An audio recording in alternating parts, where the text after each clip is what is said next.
I generally have a very foggy view of that world, but I tend to try to follow, and I think society should, in some degree, follow the gradient of love, increasing the amount of love in the world. And whenever I see different policies or algorithms or ideas that are not doing so, obviously that's the ones that I kind of resist.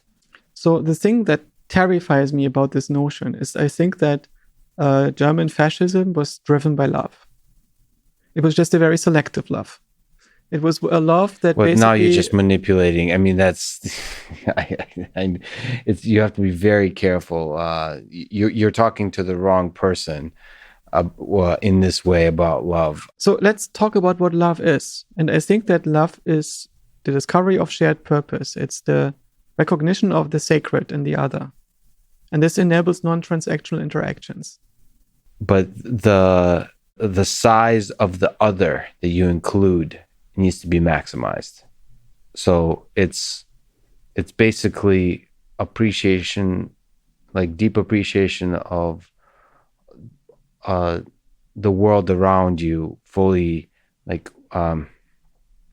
including the people that are very different than you, the people that disagree with you completely, including living creatures outside of just people, including ideas, and it's like appreciation of the full mess of it.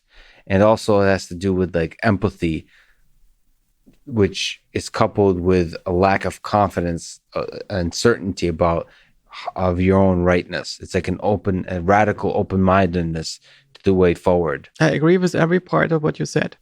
And now, if you scale it up, what you recognize is that love is in some sense the service to next level agency, to the highest level agency that you can recognize. It could be, for instance, life on Earth or beyond that. You could say intelligent complexity in the universe that you try to maximize in a certain way. But when you think it through, it basically means a certain aesthetic. And there is not one possible aesthetic. There are many possible aesthetics. And once you project an aesthetic into the future, you can see that there are some which defect from it, which are in conflict with it, that are corrupt, that are evil. Right? Yeah. You and me would probably agree that Hitler was evil because the aesthetic of the world that he wanted is in conflict with the aesthetic of the world that you and me have in mind. Yeah. And so the thing that he destroyed, we want to keep them in the world. There's kind of ways to deal. I mean, Hitler's an easier case, but perhaps he wasn't so easy in the 30s, right? To understand who is Hitler and who is not. No, it was just there was no consensus that the aesthetics that he had in mind were unacceptable. Yeah. I mean, it's difficult.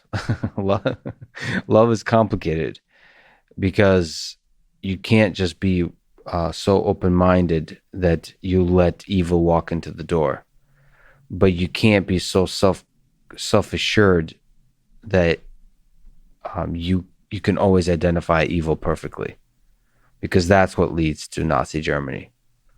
Having a certainty of what is and wasn't evil, like always drawing lines of good versus evil. There seems to be there has to be a dance between like hard stances, like standing up against what is wrong, and at the same time empathy and open-mindedness towards not knowing what is right and wrong, and like a dance between those. I found that when I watch the Miyazaki movies, that there is nobody who captures my spirituality as well as he does. It's very interesting and just vicious. Right? There is something going on in his movies that is very interesting. So, for instance, Mononoke is discussing not only an answer to Disney's simplistic notion of Mowgli, the jungle boy who's raised by wolves, and as soon as he sees people, realizes that he's one of them, and the way in which the moral life in nature is simplified and romanticized and turned into kitsch. Right? It's disgusting in the Disney movie, and he answers to this. You see, he's replaced by Mononoke, this wolf girl who is raised by wolves and who is fierce and dangerous and who cannot be socialized because she cannot be tamed. Mm-hmm. It cannot be part of human society. And you see, human society, it's something that is very, very complicated. You see people extracting resources and destroying nature. But the purpose is not to be evil, but to be able to have a life that is free from, for instance, oppression and violence, and to curb death and disease. And you basically see this conflict which cannot be resolved in a certain way. You see this moment when nature is turned into a garden and it loses most of what it actually is, when humans no longer submitting to life and death in nature. And to these questions, there is no easy answer. So he just turns it into something that is being observed as a journey that happens, and that happens with a certain degree of inevitability. And the nice thing about all his movies is there's a certain main character, and it's the same in all movies. It's this little girl that is basically Heidi, and I suspect that happened because when he did field work for working on the Heidi movies, back then the Heidi animations, before he did his own movies, he traveled to Switzerland and Southeastern Europe and the Adriatic and so on, and got an idea about a certain aesthetic and a certain way of life that informed his future thinking. And Heidi has a very interesting relationship to herself and to the world. There is nothing that she takes for herself. She is in a way fearless because she is committed to a service, to a greater whole. Basically, she is completely committed to serving God.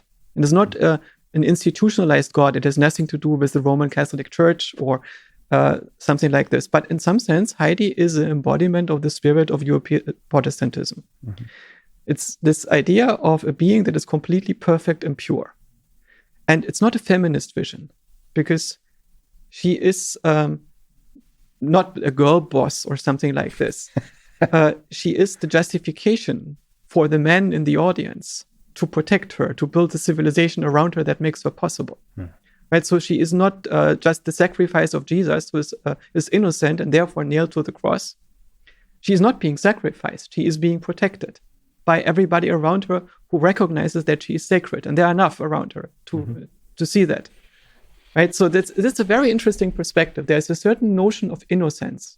And this notion of innocence is not universal. It's not in all cultures, right? Hitler wasn't innocent. His idea of Germany was not that there is an innocence that is being protected. There was a predator that was going to triumph. Yeah. And it's also something that is not at the core of every religion. There are many religions which don't care about innocence. They might care about increasing the status of something, right? And that's a very interesting notion that is quite unique, and I'm not claiming it's the optimal one. It's just a particular kind of aesthetic, which I think makes Miyazaki into the most relevant Protestant philosopher today. And you're saying, in terms of all the ways that a society can operate, perhaps the preservation of innocence might be one of the best. No, it's just my aesthetic. So your aesthetic. It's a particular way in which I feel that I relate to the world that is natural to my own socialization. And maybe it's not an accident that I have cultural roots in Europe, in a particular world. And so maybe it's a natural convergence point, and it's not something that you will find in all other times in history.